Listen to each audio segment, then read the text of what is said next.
अब ये है सिस्टम ऑफ, नेक्स्ट हमारा टॉपिक है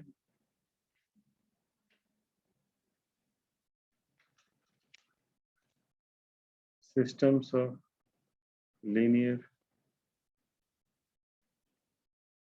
congruences.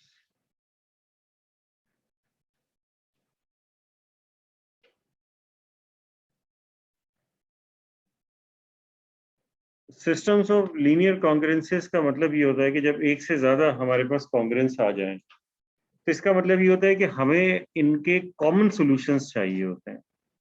ठीक है, कॉमन सॉल्यूशंस का मतलब है कि ऐसा सॉल्यूशन जो कि सभी को सेटिस्फाई करे। जैसे कि अगर हमारे पास एक कॉन्ग्रेंस है x congruent to 1 modulo t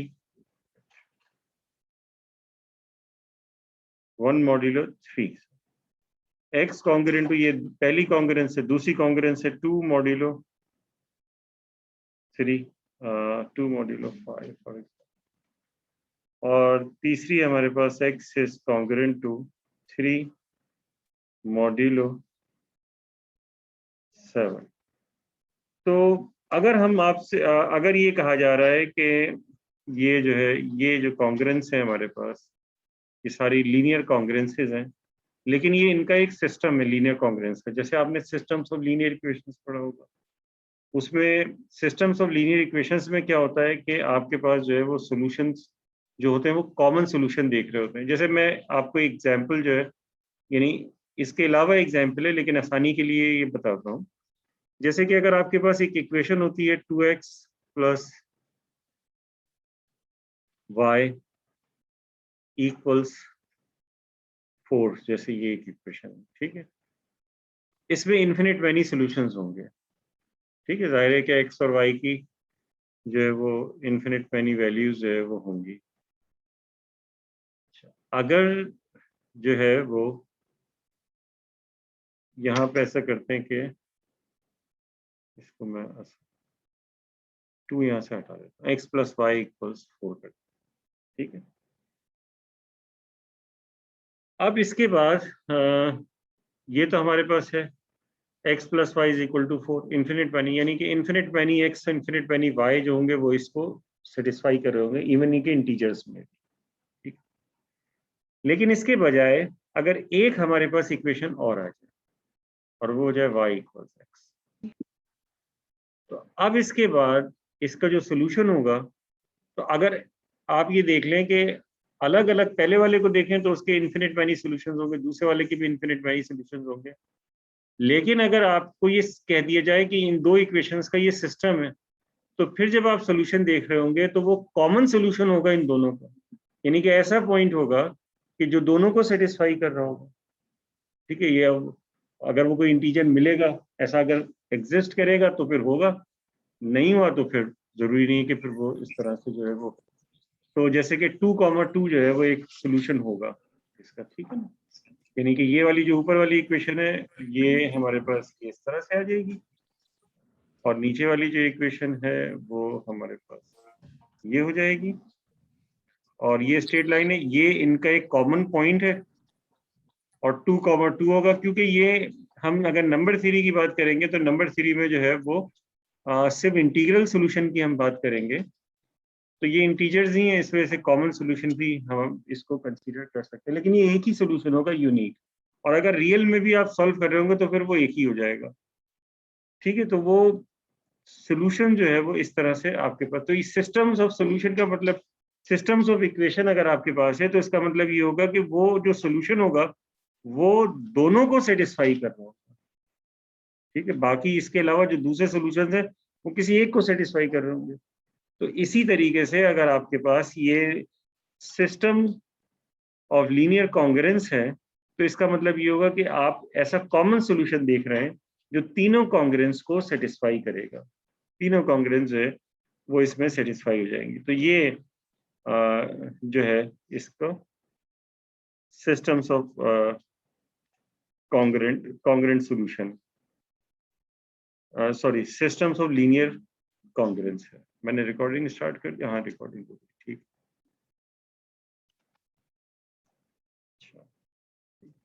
अब इसके बाद ऐसा करते हैं कि ये क्या सोल्यूशन होगा, किस तरीके से इसको सॉल्व किया जाए, इसको जो है वो किस तरीके से देखते हैं इसे। तो हमारे पास ये यही वाली एक एग्जांपल ले लेते हैं जो हमें यहाँ पे नजर आ रही है कि x is congruent to 1 modulo 3। तो हमने यहाँ पे ये देखा कि जो इसका वो है कि ऐसा सोल्यूशन चाहिए जो इसका भी हो, ये सेकंड वाले का भी हो और थर्ड वाले का भी हो, सबका सोल्यूशन होना चाहिए, ठीक है ना। तो अगर हम देखें कि पहली वाली हमारे पास इक्वेशन, इनको हम नाम ऐसा करते हैं आसानी, ये 1 हो गया, ये 2 हो गया, ये 3 हो गया, ठीक है। 1 मॉड्यूलो 3। तो अगर सिर्फ यही इक्वेशन हो हमारे पास, यही कॉन्ग्रुएंस हो, सॉरी, तो अगर यही कॉन्ग्रुएंस हो तो फिर तो कोई मसला ही नहीं है। इसको सॉल्व करेंगे तो इसका सोल्यूशन क्या होगा, x is equal to 1 plus 3t, ये इसका सोल्यूशन हो जाएगा, ठीक है। अब क्योंकि 3 इक्वेशंस हैं तो आप चाहें तो इसे t1 कर दीजिए, या जो है वो, हाँ t1 कर देते हैं आसानी से, पहले वाले में जो है वो t1 कर। लेकिन ये जरूरी तो नहीं है कि इसको सेटिस्फाई करे, ये सोल्यूशन है 1 प्लस 3t का। तो वो जो आपके पास थी, तो इसका प्रोसीजर ये होता है कि अब आप ये जो x की वैल्यू है 1 प्लस 3t1, ये इसको इसमें रख दें ताकि ये इसको सेटिस्फाई करे। तो 2 इम्प्लाइज x की जगह आपने रख दिया 1 plus 3t1 is congruent to 2 modulo 5। तो ये हो जाएगा 3t1 कॉन्ग्रुएंट टू, और ये हो जाएगा, अब आप 1 से सब्ट्रैक्ट कर सकते हैं, वो हमने पढ़ा था कि किसी भी इंटीजर को ऐड भी कर सकते हैं, किसी भी इंटीजर से सब्ट्रैक्ट भी कर सकते हैं, ठीक है ना। तो 1 से सब्ट्रैक्ट किया तो ये आ जाएगा 1 मॉड्यूलो 5। अब इसके बाद हम ये देखते हैं कि जो 3 है इसको 1 बनाना है, और 1 जो है मॉड्यूलो 5 में क्या क्या होगा, 1 6 11, ठीक है, इसी तरह से -5 और 16, ये सारे नंबर जो हैं ये 1 की क्लास में, ठीक है। तो अब ये जाहिर है कि ये 3 है, तो इसे अगर 1 बनाना है तो इसे 6 आसानी से बन सकता है ये। तो आप ये 5 में, हाँ -4 होगा, एग्जैक्टली -5 तो 0 होगा, थैंक यू। तो ये आ जाएगा 3 से मल्टीप्लाई कर दिया, सॉरी 2 से आप मल्टीप्लाई कर दीजिए, तो 2 times 3t1 is equal to 2 times 1 modulo 5। तो अब ये आपके पास आ जाएगा 6t1 इक्वल्स, सॉरी ये कॉन्ग्रुएंट है, कॉन्ग्रुएंट टू 2 मॉड्यूलो 5, और ये 6 जो है ये 1 होता है, तो t1 is congruent to 2 modulo 5। तो इस तरह से निकाल दिया। अब ये जो है t1, तो ये हो जाएगा t1 इज इक्वल टू, अब ये अगर वेरिएबल t1 देख लें ये है, तो ये हमारे पास आ जाएगा t1 is equal to 2 plus 5, t2 कर दीजिए नेक्स्ट, क्योंकि t1 तो यहाँ पर है ही, तो t2 हमें लिख दिया, ठीक है जी भाई। कोई प्रॉब्लम इस चीज में? अब हम क्या करते हैं, ये हमने जो है वो t2 लिख दिया, तो x की वैल्यू जो है वो हमारे पास थी 1 प्लस 3t1, तो ये रख दीजिए 2 प्लस 5t2, तो x is equal to 1 plus 6 7 हो जाएगा, 7 प्लस 15t2, ठीक है, ये इन टर्म्स ऑफ t2 निकाल दिया। अब इसके बाद ये जो आपके पास है ये इसे तीसरे वाले में रख दीजिए, ठीक, ये यहाँ से आपने जो x आया वो दूसरे वाले का भी इसी में शामिल कर दिया। अब आप तीसरे वाले में रखेंगे तो ये हो जाएगा x की जगह 7 plus 15 T2 is congruent to 3 modulo 7.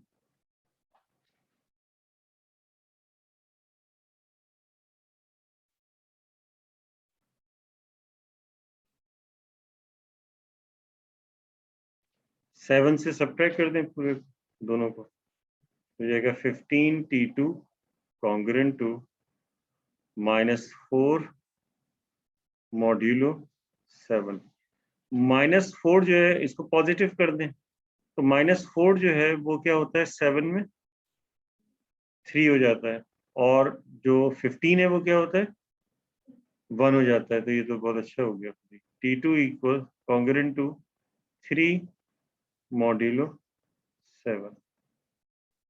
तो अब ये हो जाएगा T2 is equal to 3 + 7T।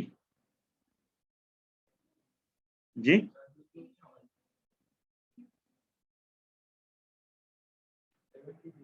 T3 लिख दें। चले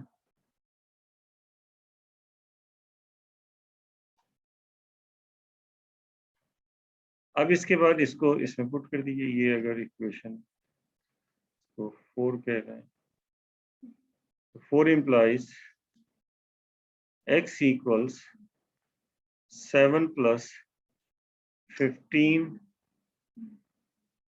times 3 + 73. X is equal to 7 + 45 + 105 T3. So X is equal to 7 + 45 52 + 105 T3। ये दरअसल कॉमन जो है वो सोल्यूशन है, या ये समझ लीजिए कि ये जो 3 कॉन्ग्रुएंस हैं इसके इक्विवेलेंट जो कॉन्ग्रुएंस होगी वो होगी x कॉन्ग्रुएंट टू 52 मॉड्यूलो 105। ये आपके पास जो है, यानी कि ये जो इन तीनों का जो सोल्यूशन होगा वो वही होगा जो इस एक का सोल्यूशन। तीनों दोबारा मैं यहाँ लिख देता हूँ। X is congruent to 1 modulo 3. X is congruent to 2 modulo 5. And X is congruent to 3 modulo 7. तो एक्चुअली अगर आप ये देखेंगे, ये जो है ना, ये जो आपके पास जो नई जो इक्वेशन आई है, ये नई जो कॉन्ग्रुएंस आई है, इसमें मॉड्यूलो 105 है। ये 105 जो है ये सारे इन तीनों का प्रोडक्ट है 357। ठीक है, नहीं 105 जो इसकी अगर प्राइम फैक्टराइजेशन करें 3 × 5 × 7, तो यही इनका जो है ये प्रोडक्ट आएगा। तो यहाँ पे यही प्रोडक्ट आपके पास आ रहा है।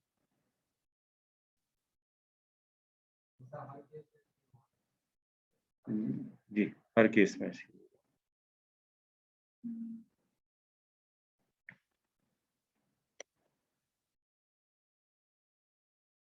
लेकिन इसमें ये उस वक्त होगा क्योंकि अभी आप ये देखिए कि यहाँ पे आपने देखा कि 3, 5, 7 ये तीनों जो नंबर्स हैं ये प्राइम नंबर्स हैं। तो हम जो है अभी करेंगे, तो पहले शुरू में जो करेंगे ये इसमें सारे प्राइम्स ही लेके करेंगे, यानी कि जो भी हमारे पास आएगा वो हमारे पास प्राइम आएगा। जी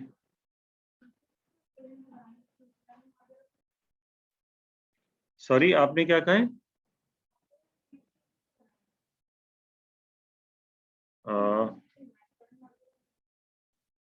7 मॉड्यूलो 15 से क्या नहीं किया? वो 7 मॉड्यूलो, अच्छा यानी ये वाली क्यों नहीं की? तो ये वाली जो है उसमें तीसरी नहीं शामिल हुई ना, ये तीसरी जो इक्वेशन है ये इसमें अभी नहीं आई ना। तो जब तक ये नहीं आएगा तो आप कॉमन तो नहीं कह सकते। हाँ ये हो सकता है, लेकिन ये कब किसका होगा? ये वाला ये इन दो का होगा, फर्स्ट टू का होगा, ठीक है ना, क्योंकि इसमें अभी थर्ड नहीं आया, तो इस वजह से आप इनको इन दो का सोल्यूशन कह सकते हैं। तो जब तक आप ये नहीं शामिल करेंगे फिर ये उस वक्त तक नहीं आएगा, ठीक है।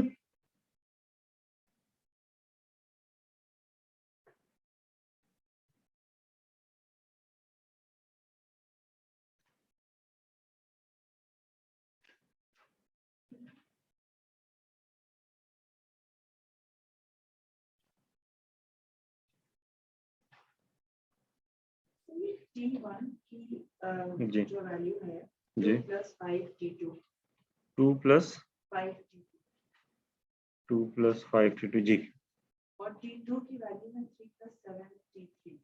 T2 की वैल्यू है 3 + 7 T3 जी। सर तो ये दोनों जो है वो अगर सेकंड और थर्ड इक्वेशन देखें तो क्या ये कोइंसिडेंटली सेम हो रही है? x 2 + 5 कौन सी इक्वेशंस को आप कह रही हैं? एक मिनट, ये T1 की ये वाली इक्वेशन, इसको आप कंपेयर करें हमारी ये वाली इक्वेशन से, हमारी x वाली इक्वेशन सेकंड कॉन्ग्रुएंस जो है T2 से, और T2 को कंपेयर करें हमारी थर्ड नहीं नहीं, तो ये तो देखें, ये तो इसको सॉल्व किया ना, तो ये तो यही आएगी। अब अगर यहाँ पे फॉर एग्जांपल कुछ कोएफिशिएंट वगैरह कुछ ऐसा होता तो फिर डिफरेंट हो जाता। अब ये 2 है तो जाहिर है हमें 2 लिखना होगा, ये मॉड्यूलो 5 है तो 5 T2 लिखना होगा, तो इस वजह से ये आया, ये इसी का सोल्यूशन है ना। यानी कि समझ लें x जो है वो, अच्छा ये भी बिल्कुल सिंपल सा था, तो इस वजह से ऐसा हुआ है। तो T1 कॉन्ग्रुएंट टू 2 मॉड्यूलो 5 है, तो ये x = 2 मॉड्यूलो 5 है। तो हमने ये जब ये यहाँ वैल्यूज यहाँ पर रखी थी तो सॉल्व हो के फिर आखिर में यही आपके पास आ गया, ठीक है। तो वो इसी तरह से आ गया था, कुछ और भी आ सकता है कुछ, जी जी कुछ और भी कुछ भी आ सकता है।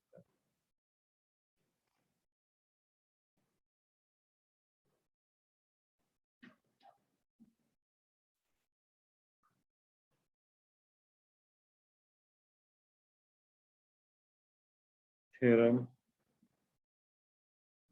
6.1 the Chinese remainder theorem. Sir ये जो हमने कॉमन सॉल्यूशन निकाला जी उसमें जो T3 की वैल्यूज है उसका मतलब इनफाइनाइटली मेनी कॉमन सॉल्यूशंस हैं। जी जी बिल्कुल।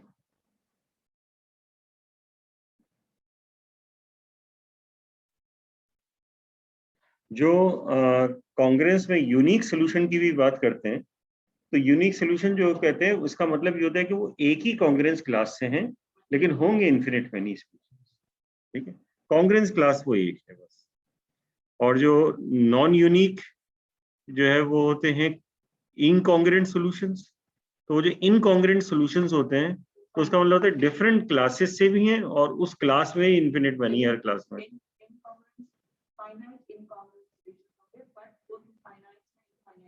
जी जी बिल्कुल।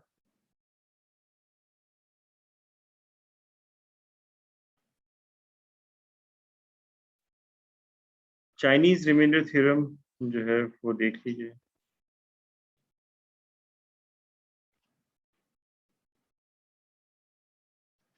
The linear system of congruence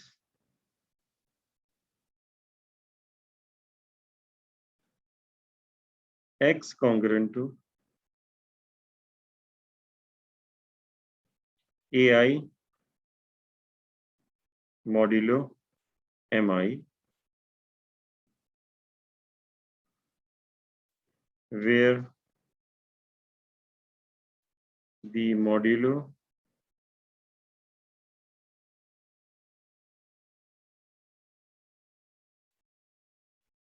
are pairwise relatively prime.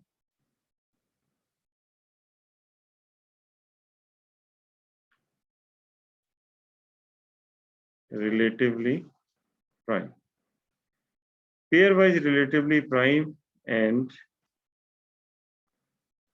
1 is less than equal to I is less than equal to k has a unique solution.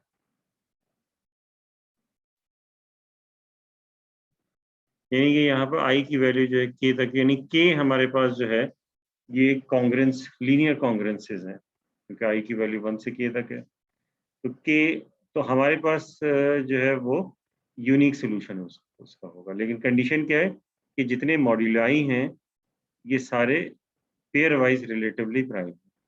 जैसे पिछले वाली एग्जाम्पल को देखें, इसमें 3, 5, 7 है, तो 3 और 5 का जीसीडी 1 होगा, 3, 7 का 1 होगा, 5, 7 का 1 होगा।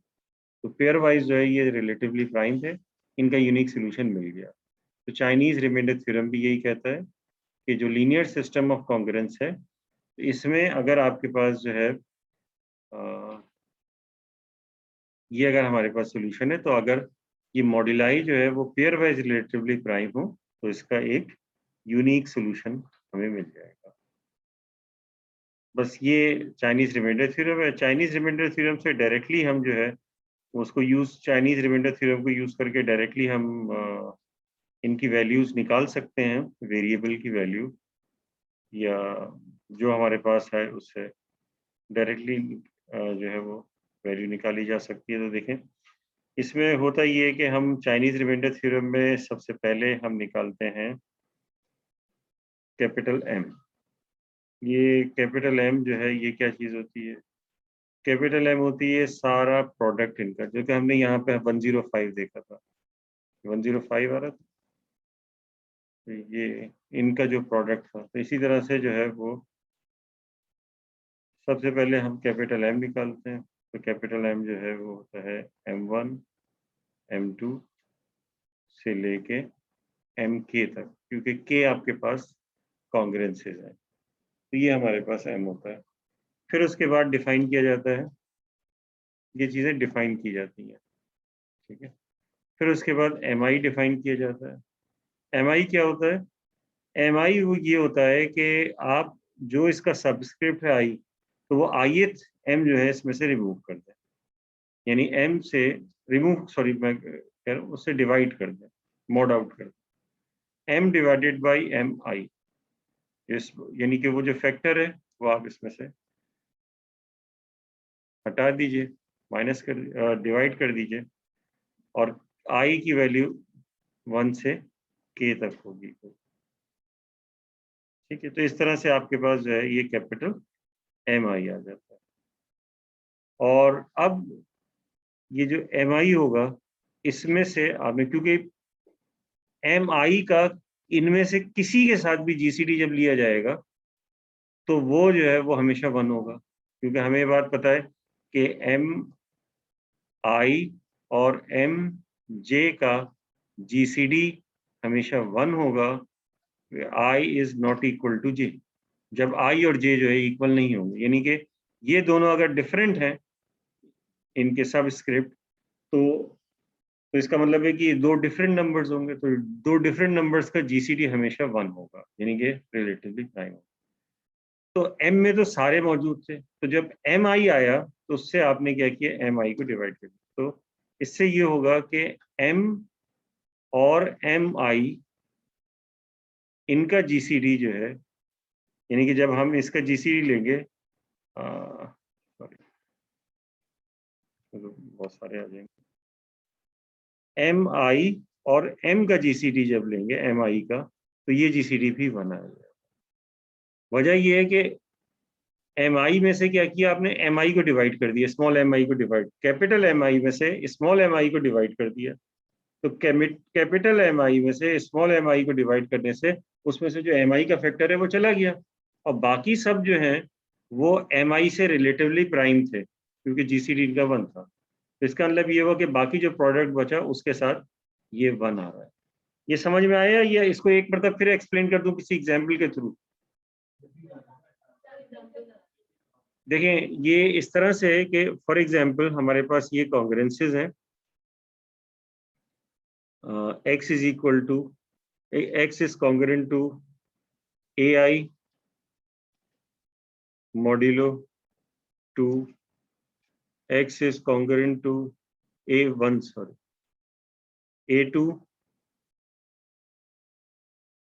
Modulo 3, x is congruent to A3 modulo 5 और x is congruent to A4 modulo, अच्छा 7 कर देता हूँ। ये सारे प्राइम ही नजर आ रहे हैं, बगैर प्राइम का कोई हो जाएगा ऐसा जो हम ले सकते हैं जी? 4 का 2 के साथ आ जाएगा, 6 भी नहीं ले सकते, 8 भी नहीं ले सकते, 10 भी नहीं ले सकते, 9 भी नहीं ले सकते, 11 ले लेंगे तो फिर वो बात वही प्राइम आ जाएगी। चले 11 ले लेते हैं, थोड़ा तो ऐसा लगेगा। अब देखिए m जो है इसमें वो हो जाएगा 2 टाइम्स 3 टाइम्स 5 टाइम्स 11, तो 6 टाइम्स 5 और 6 टाइम्स 3 2 टाइम्स 3 6 टाइम्स 5 30 टाइम्स 11, तो ये 30 को 11 से मल्टीप्लाई 330 आ जाएगा। ठीक है, अब ये पेयर वाइज है, यानी कि ये m1 है, ये m2 है, ये m3 है, ये m4 है। ठीक है, अब इसमें ये सारे जो है इनके पेयर वाइज जो है अगर आप देखें तो पेयर वाइज ये सारे प्राइम है, वो है रिलेटिवली प्राइम है। तो अब अगर आप m2 निकाल रहे हैं फॉर एग्जांपल, तो आप क्या करेंगे, m को डिवाइड कर देंगे, m2 में क्या था 3 से डिवाइड कर देंगे, यानी कि स्मॉल m2 से डिवाइड कर, तो ये 330 डिवाइडेड बाई 3, तो 110 आ जाएगा। अब ये जो आपके 110 आएगा ना, इसमें से ये 3 वाला फैक्टर गायब हो गया है, तो जब इस m2 का इस 3 के साथ जीसीडी लेंगे, तो यानी कि m2 के 110 का 3 के साथ जीसीडी लेंगे तो वो 1 ही आएगा, वो इसके साथ ये यहाँ ये बता। इसी तरीके से अगर m3 के देख रहे हैं तो m3 हो जाएगा m divided by m3 small m3, तो 330 डिवाइडेड बाई और ये 5 है, तो कितना हो जाएगा 66, तो ये m3 आ गया। तो m3 का कैपिटल M3 का स्मॉल m3 यानी कि 66 का 5 के साथ जीसीडी फिर 1 आ जाएगा, क्योंकि इसमें जो 5 वाला जो फैक्टर था वो आपने निकाल दिया, तो जाहिर है जब वो निकाल दिया फिर उसी के साथ लेंगे तो 1 ही आना चाहिए, तो इस तरह से ये इधर यहाँ पर 1 आ रहा है। ठीक है, तो इसी वजह से जो है जब हम ये लिख रहे होते हैं ना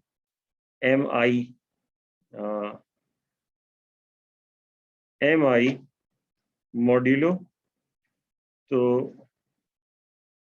मॉड्यूलो एम आई, तो ये हमेशा जो है वो 0 होगा। ठीक है, आई जब मॉड्यूलो जो है जे के साथ किसी और के साथ लिखे ना, उसके साथ कैसे लिखे, आई के साथ तो कभी 0 नहीं आएगा, where i is not equal to j, i के साथ तो कभी 0 आ ही नहीं सकता, वो तो डिविजिबल रहेगा ही नहीं।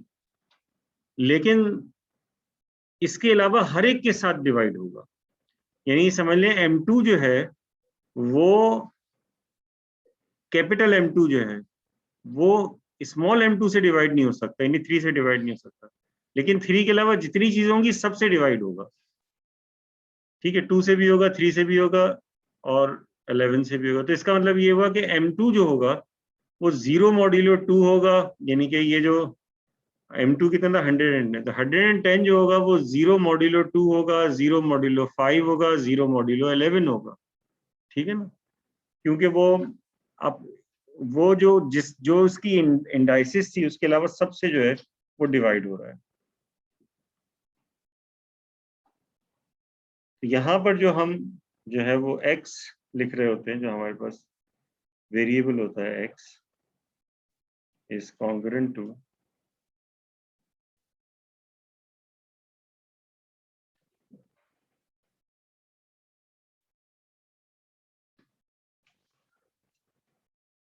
इसको मेरे ख्याल से सॉल्व कर दें तो फिर ज्यादा जो है वो क्लियर होगा। ये आपको मैं इसकी डिटेल बता रहा हूँ, लेकिन बेहतर ये है कि इसको जो है वो सॉल्व करा दिया जाए, तो ज्यादा बेहतर है इसकी बजाय। ठीक, तो यही वाली एग्जाम्पल ले लेते हैं कि x is congruent to 1 modulo, हम देखते हैं कि ये रिजल्ट आता ही नहीं आता, 1 मॉड्यूलो 3। दूसरा है x is congruent to 2 modulo 5 और x is congruent to 3 modulo 7। Online जो स्टूडेंट है वो देखो है भी या नहीं, है सब चले गए? नहीं सर आवाज है। ही नहीं आ रही। अच्छा है, ठीक है।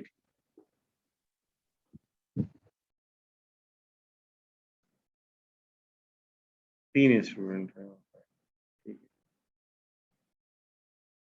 है। तो इसके लिए इसको अब हम सॉल्व करना चाह रहे हैं कि किस तरीके से, यही जो हमने देखा। तो इसके लिए हम कैपिटल M देखेंगे।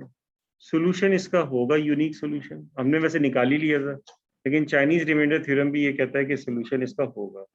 उसकी वजह ये है कि ये जो मॉड्यूलाई हैं ये पेयर वाइज डिजाइन है। इसके स्टेटमेंट देख लें आप। इसका स्टेटमेंट ये है कि the linear system of congruence, linear system of congruence x congruent to ai modulo mi, where the modulo are pairwise relatively prime, and this has a unique solution। तो ये इसका यूनिक सोल्यूशन होगा। तो इसका unique solution होगा Chinese remainder theorem के मुताबिक, और हमने निकाल भी लिया था।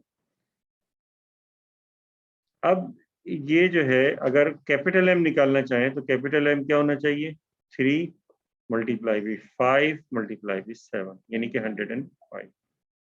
M1 निकालना चाहें, अच्छा इसमें स्मॉल m1 जो होगा वो होगा 3, स्मॉल m2 जो होगा ये 5, स्मॉल m3 जो होगा ये होगा 7।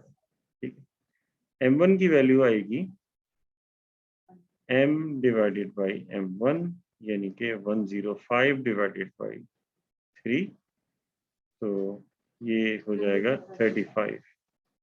m2 ये आएगा m divided by m2 equals 105 divided by 5, तो 21 आ जाएगा। और m3 ये आ जाएगा m divided by m3 equals 105 divided by 7, यानी कि 15। अब आप ये देखिए, इन प्रोडक्ट के ऊपर गौर करें तो इस प्रोडक्ट में जो है वो 3 का कोई फैक्टर नहीं है, इसमें 5 का कोई फैक्टर नहीं है, इसमें 7 का कोई फैक्टर नहीं। ये 7 के अलावा बकिया, ये जो है पहले वाला 3 के अलावा बकिया सबसे डिवाइड हो जाएगा, बकिया जो 2 बचे हुए। इसी तरह से ये 5 के अलावा बकिया दोनों से डिवाइड हो जाएगा। ये वाला 7 के अलावा बकिया दोनों, यानी कि 3 और 5 दोनों से डिवाइड आपके पास हो जाएगा। ठीक है। अब जो है इसके अलावा और क्या चीज है, और इसके अलावा ये है कि हमारे पास ये जो m1 होगा, ठीक है। अब m1 जो है वो हम किसकी वैल्यू निकलती है m1 से, मतलब ये m1 जो है वो उसमें से जो पहला वाला जो है 3, इसको हमने यहाँ से रिमूव कर दिया है। ठीक है। तो अगर यहाँ से इसको रिमूव कर दिया तो इसका मतलब है कि congruent modulo m1 congruent modulo 3 अगर हम लिख रहे हैं, ठीक है, m1 को, तो यहाँ पे 0 तो नहीं आ सकता, क्योंकि m1 जो है उसमें से हमने 3 गायब कर दिया था, तो 3 का फैक्टर ही नहीं है इसमें कोई। जब 3 का फैक्टर नहीं है तो ये 0 जो है वो नहीं होता। ठीक है।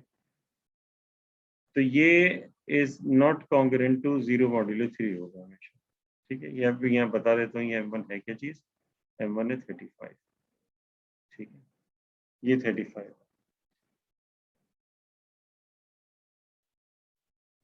चाइनीज रिमाइंडर थ्योरम का जो प्रूफ है ना, उसका जो सोल्यूशन है,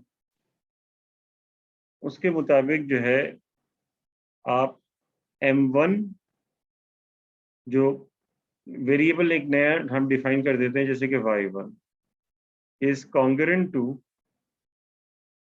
1 मॉड्यूलो m1 होता है, और इसी तरीके से m2 y2 congruent to 1 modulo m2 होता है, और m3 y3 congruent to 1 modulo m3 होता है।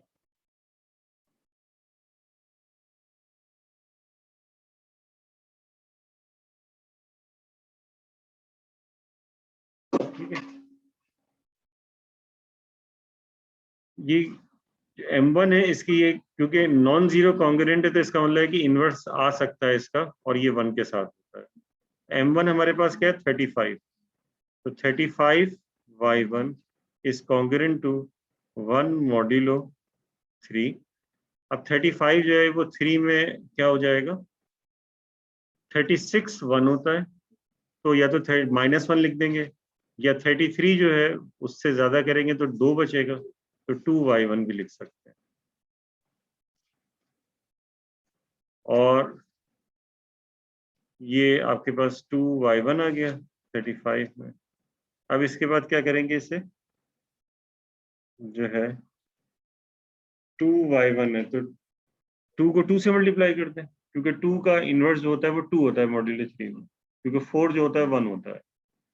तो डायरेक्ट लिख दो y1 is congruent to 2 modulo 3, यानी ये, चलो मैं लिख ही देता हूँ, 2 से मल्टीप्लाई किया, 2 multiply by 2, y1 is congruent to 2 multiply by 1 modulo 3।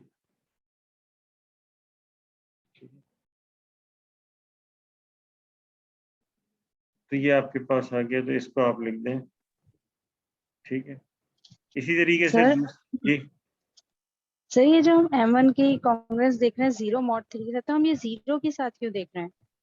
किसके कैपिटल M1 साथ? जो हमने देखा है 0 mod 3 देख रहे हैं ना, ये नहीं कांग्रेस नहीं नहीं है जीरो, वो उसके नहीं साथ। नहीं नहीं, 0 mod 3 नहीं देख रहे, 0 mod 3 नहीं देख रहे। ये जो है ये तो सिर्फ मैंने आपको ये बताया है कि क्योंकि इसमें 3 का फैक्टर जो है वो M1 में नहीं होता, तो इसका मतलब है 3 से कम्प्लीटली डिविजिबल कभी नहीं होगा, ये 0 नहीं आ सकता, ये मैं बता रहा था। ओके। ठीक है, ये जो है मैं आपको जो है वो बता रहा था। अब इसके बाद जो है ये y1 आ गया। इसी तरह से दरअसल मैं इसको सॉल्व करा रहा हूँ एक एल्गोरिथम जो है वो बनाए बगैर। ठीक है, क्योंकि बाज़ वक़्त स्टूडेंट्स को एल्गोरिथम समझ में नहीं आते, लेकिन सॉल्यूशन का जो प्रोसीजर होता है वो समझ में आ जाता है। ये हमने पहले लिया था, अब इसके बाद ये दूसरा वाला लीजिए, इसको आप चाहें तो 1 ले लीजिए। M2 y2 congruent to 1 modulo M2। तो M2 जो है 21 है, y2 is congruent to 1 modulo 5। अब ये 21 है, ये तो 1 ही हो जाएगा। 21 जो होता है ये मॉड्यूलो 5 में 1 होता है, तो y2 is congruent to 1 modulo 5। इसके बाद इसको 2 कह दीजिए। इसके बाद ये तीसरा वाला देख लीजिए कि M3 y3 congruent to 1 modulo M3, तो ये हो जाएगा 15 y3 कॉन्ग्रुएंट टू 1 मॉड्यूलो 7। अब ये जो 7 है ये भी 7 के लिहाज से 15 जो है ये भी 1 होता है, तो 5 y3 कॉन्ग्रुएंट टू 1 मॉड्यूलो 7, इसको आप 3 कह दीजिए।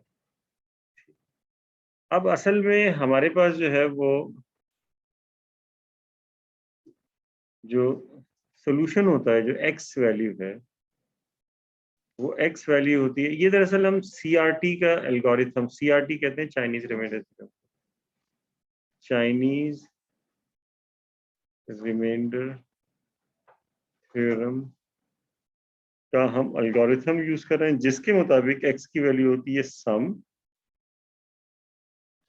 I is equal to 1 till k a I m I y I modulo capital. ये हमारे पास, और ये हमने ये बना ली थी सारी वैल्यूज।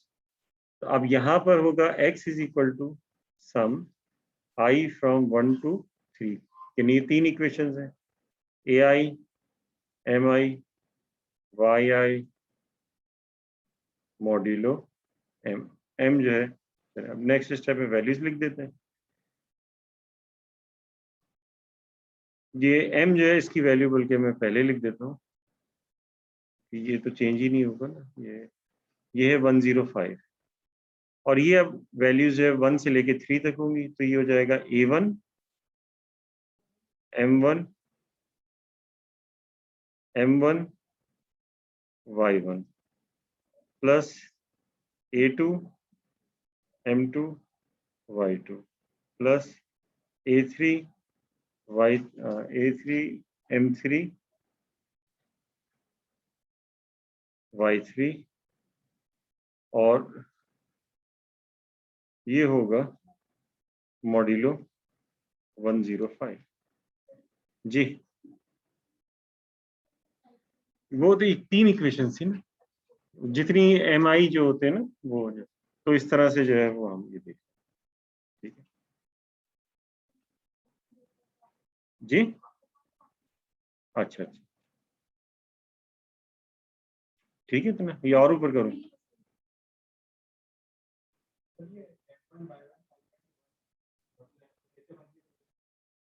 हाँ ये इसके एल्गोरिथम में CRT के ये इक्वेशन जो है वो मतलब ये कि वेरिएबल ये वो नहीं है, x नहीं है, ये दूसरा वेरिएबल है, यानी कि हम एक ऐसा वेरिएबल ले रहे हैं जिसमें ये इक्वेशन आ रही है।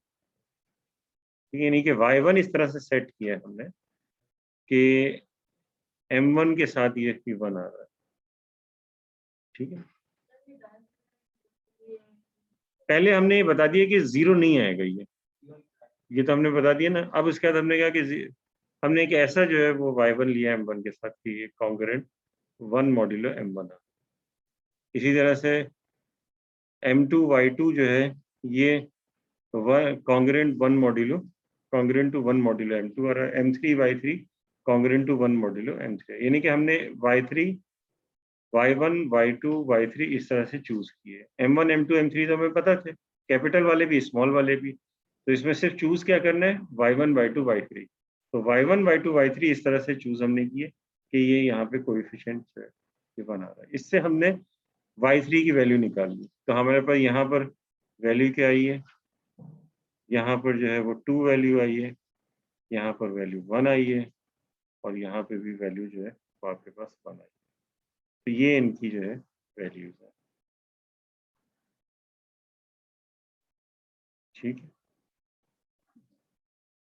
अब इसके बाद इनकी वैल्यूज जो है वो यहाँ पर रखेंगे, तो x इज इक्वल टू, अब a1 क्या है, a1 तो हमारे पास इक्वेशन में था।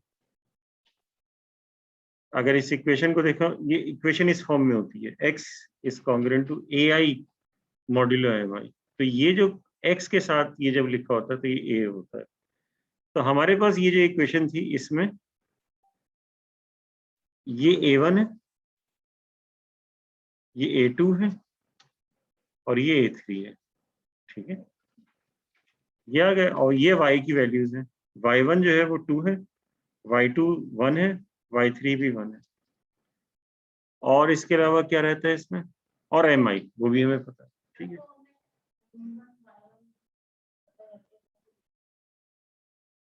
तो हाँ, तो वो जो अब इसमें रखेंगे ना तो हमारे पास ये आएगा। तो a जो है वो हमने हमारे पास कितना है, 1 है, a1 है, मल्टीप्लाई भी mi 35, m1 35 है, ये m1 रख रहे हैं, और y ये 2 है, फिर प्लस 2 m2 जो है 21 है और y2 जो है 1 है, a3 जो है ये 3 है और 15 है 1 मॉड्यूलो। अभी जो भी जवाब आएगा इसको आप मॉड्यूलो 105 में कन्वर्ट करो, तो ये हो जाएगा 70 प्लस 42, 70 प्लस 42 प्लस 45, 157। 157 मॉड्यूलो 105 में क्या होगा, इसमें से 105 माइनस कर देंगे तो कितना बचेगा 52। तो हम लिख देंगे यहाँ पे x इज कॉन्ग्रुएंट टू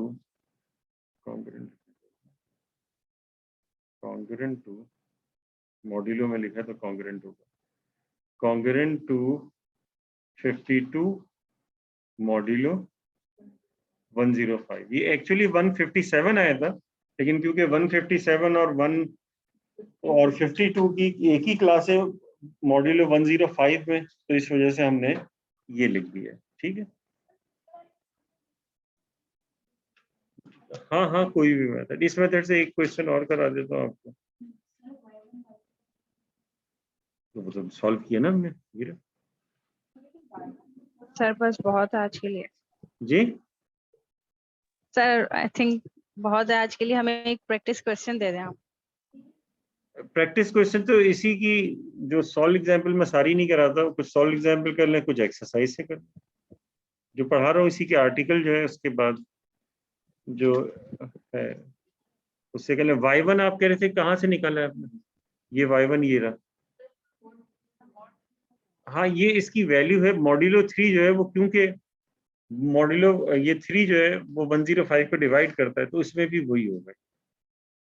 अगर कोई चीज मॉड्यूलो 105 में है तो फिर वो जरूरी नहीं कि इसमें ही हो, लेकिन ये यही होगा, ये यही वाली वैल्यू इसमें यूज करेंगे। इसी तरह से y2 की जगह 1 ही लिखेंगे और y3 की जगह भी 1 लिखेंगे। नहीं नहीं नहीं, बस इसको यूज, ये एल्गोरिथम जो है वो हमने यूज किया।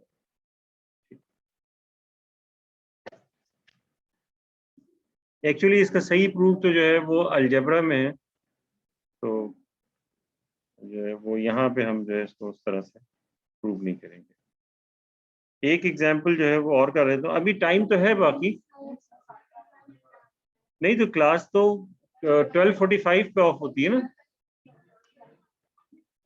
नहीं सर 12:30 है टाइम। नहीं नहीं, वो मैंने उनसे कहा भी था कि वो कर दें और 15 मिनट्स ब्रेक लिख दें बीच में, तो आप लोगों ने ब्रेक तो ले लिया, अब क्लास भी जो है वो आप खत्म करा रहे हैं जल्दी। इसके बड़े सोल्यूशन हैं। चले मैं आपको प्रैक्टिस क्वेश्चंस जो है वो बता देता हूँ। आज इतना ही जो है वो रखते हैं।